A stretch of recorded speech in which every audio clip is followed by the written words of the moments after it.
उस समय महाराज वेद व्यास जी भागवत जी में एक श्लोक लिखते हैं, ध्यान से सुनिएगा। कि माता स्वस्था दुहित्रा वा ना विविक्ता सनो भवे बलवानमिन्द्रियग्राम विद्वान समति करसती। वेद व्यास महाराज भागवत जी के 9वें स्कंद में ये याति के प्रसंग में लिखते हैं कि मात्रा सुस्ता दुहित्रा वा ना विविक्ता सनो भवेत बलवान इंद्रियग्रामो विद्वान सहमति करसति।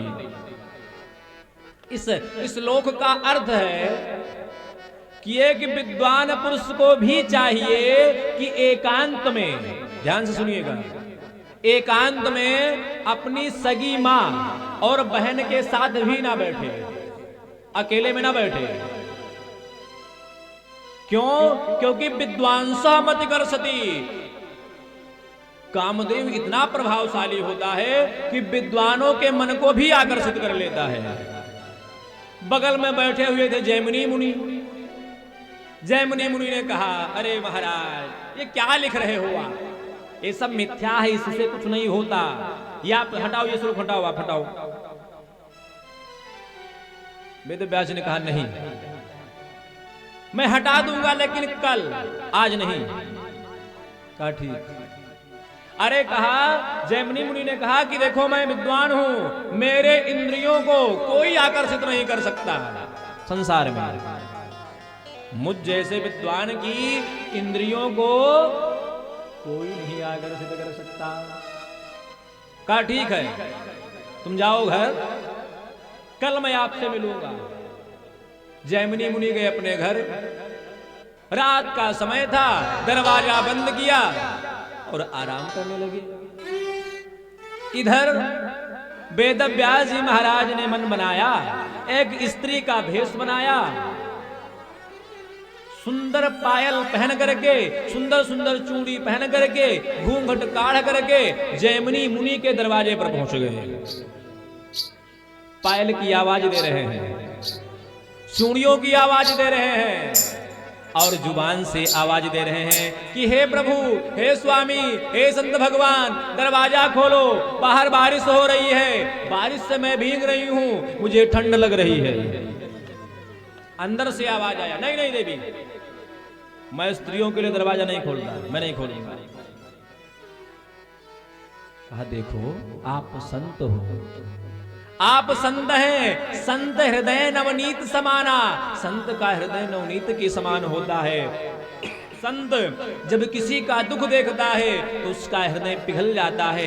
हे महाराज आप संत हैं, विद्वान हैं, दरवाजा खोलो। एक अबला स्त्री आपके कुटिया के सामने बारिश से भीग रही है और आप दरवाजा बंद करके बैठे हो।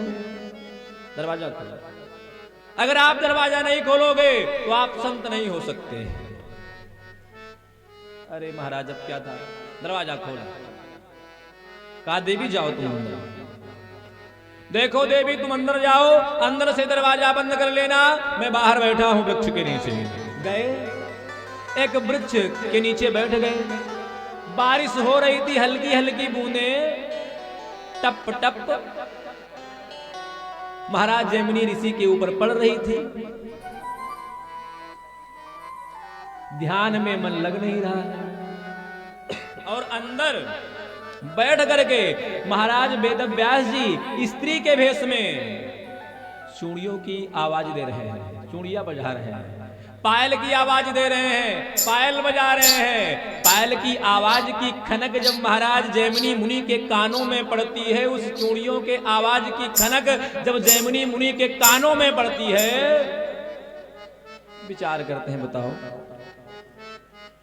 एक स्त्री थी, वह मेरे माता के समान थी, मेरी बहन के समान थी। अरे उसको कम से कम एक बार देख लिया होता, वो कौन है, कहां से आई, कैसे आई, किस लिए गई थी, कहां गई थी, चल करके उस देवी को देख लूं, प्रणाम कर लूं, चलूं उसके पास।